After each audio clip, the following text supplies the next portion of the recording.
24 नवंबर साल 2009। 26 साल का जॉन जोन्स दुनिया की सबसे खतरनाक गुफाओं में से एक नट्टी पट्टी केव में घुसता है। यह गुफा पहले से ही बदनाम थी क्योंकि इस केव के रास्ते पतले और खतरनाक थे।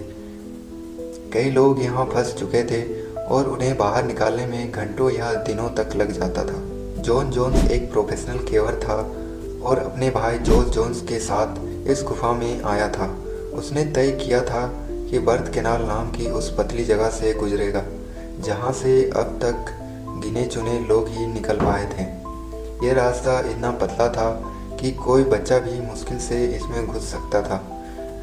जॉन और जोस में होड़ लगी थी कि कौन इस रास्ते को पार कर पाएगा, लेकिन गुफा के जटिल रास्तों में भटकना बहुत ही आसान था और जॉन से एक घातक गलती हो गई। उसे बर्थ कैनाल का सही रास्ता नहीं मिला और वो एक और भी खतरनाक अनएक्सप्लोर्ड रास्ते में घुस गया। यह रास्ता इतना पतला था कि वो धीरे धीरे खिसकते हुए अंदर जाता गया, लेकिन अब ना तो आगे बढ़ सकता था और ना ही पीछे लौट सकता था। आगे रास्ता नीचे की ओर मुड़ गया। उसे लगने लगा कि नीचे कोई खुली जगह होगी, लेकिन जैसे ही वो नीचे गया वो एक डेड एंड में फंस गया। उसका शरीर इस तरह फंसा था कि उसका सिर नीचे और पैर ऊपर था। यह स्थिति बेहद खतरनाक थी क्योंकि बॉडी का पूरा खून सिर में इकट्ठा होने लगा था, जिससे ऑर्गन फेलियर का खतरा बढ़ गया था। जॉन ने खुद को निकालने की कोशिश की, लेकिन कोई फायदा नहीं हुआ। वो जमीन में 100 फीट नीचे और गुफा के द्वार से 400 फीट अंदर था। उसने मदद के लिए चिल्लाना शुरू किया। जोस ने जब आवाज़ सुनी तो वह भागकर आया, लेकिन उसे सिर्फ जॉन की टांगे ही दिखी। पहले जोस को लगा कि जॉन मजाक कर रहा है, लेकिन जब हकीकत सामने आई तो उसकी हालत खराब हो गई। जोस ने पूरी ताकत लगाकर जॉन को खींचने की कोशिश की, लेकिन वो टस से मस नहीं हुआ।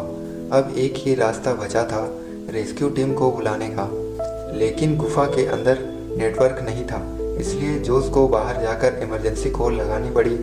3 घंटे के बाद रेस्क्यू टीम गुफा के एरिया पर पहुंची। इस मिशन को लीड कर रही थी प्रोफेशनल केवर सूजी मटोला।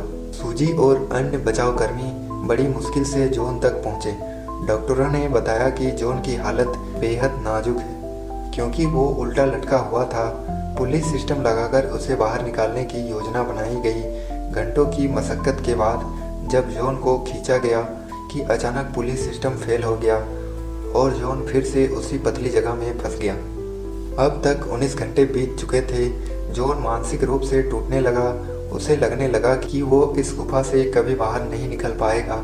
रेस्क्यू टीम ने दोबारा पुलिस सिस्टम सेट किया और फिर से जॉन को बाहर खींचने की कोशिश की। इस बार वो लगभग बाहर आ ही गया था कि अचानक एक पुल्ली टूट गई और एक रेस्क्यू वर्कर के सिर पर जा गिरी।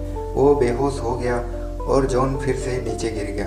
रेस्क्यू टीम को पहले घायल वर्कर को बाहर निकालना पड़ा। इधर जॉन की हालत बिगड़ती जा रही थी। जब डॉक्टर ने उसकी नब्ज चेक की तो पता चला कि अब वो इस दुनिया में नहीं रहा। 27 घंटों तक संघर्ष करने के बाद जॉन ने दम तोड़ दिया। सरकार ने इस दर्दनाक हादसे के बाद नट्टी पट्टी केव को हमेशा के लिए बंद कर दिया। आज भी जॉन की बॉडी उसी गुफा में मौजूद है और इस गुफा को उसकी याद में एक समाधि बना दिया गया है। In Utah tonight, authorities are considering shutting down a popular destination for adventurers. It's a cave which has now been declared a public hazard after a young father died inside. He was trapped in the deep cave and frantic rescuers managed to pull him to the surface, but then something went terribly wrong.